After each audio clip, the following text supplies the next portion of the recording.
ஜாமுனை வச்சு நம்ம நிறைய ரெசிபி செஞ்சுருக்கோம். அதில் பானிபூரி ரெசிபியை எப்படி செய்கிறேங்கிறத இந்த வீடியோ ஃபுல்லாக பாருங்கள்.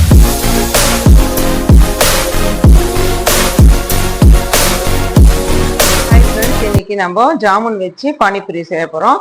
அதுக்கு ஜாமுன் எடுத்துட்டேன், ஆனியன், பச்சை மிளகாய், ஜாமுனை மிக்சியில் போட்டு பேஸ்ட் பண்ணி வச்சுருக்கோம். இப்போ பாயில் பண்ண பொட்டேட்டோஸை நல்லா மேஷ் பண்ணிக்கிறோம்.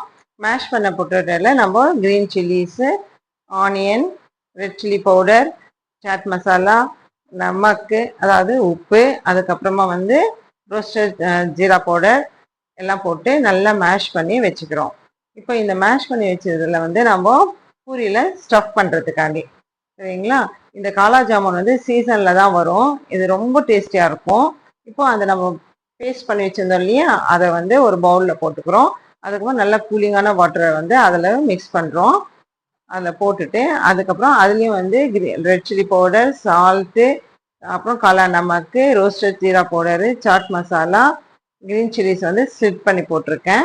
அப்புறம் அதில் அந்த காரா பூந்தி இருக்கு இல்லையா, அதையும் போட்டுருவோம். நல்லா இது பண்ணிவிட்டு நம்மளுடைய பானிபூரியோட தண்ணி ரெடி ஆயிடுச்சு. வாங்க இப்போ இது எப்படி சர்வ் பண்ணலான்னு பார்க்கலாம். பூரியும் ரெடியாக இருக்குது. பூரியில் உருளைக்கிழங்கு ஸ்டஃப் பண்ணி வச்சுருக்கேன். இப்போ இந்த பூரிக்குள்ளே இந்த தண்ணியை ஃபில் பண்ணிவிட்டு நம்ம சாப்பிட வேண்டியதுதான். இந்த ஜாமுன் ரொம்ப ரொம்ப நல்லதுங்க. இது டயபெட்டிக் பேஷண்ட்ஸ் எல்லாம் இந்த பானிபூரியை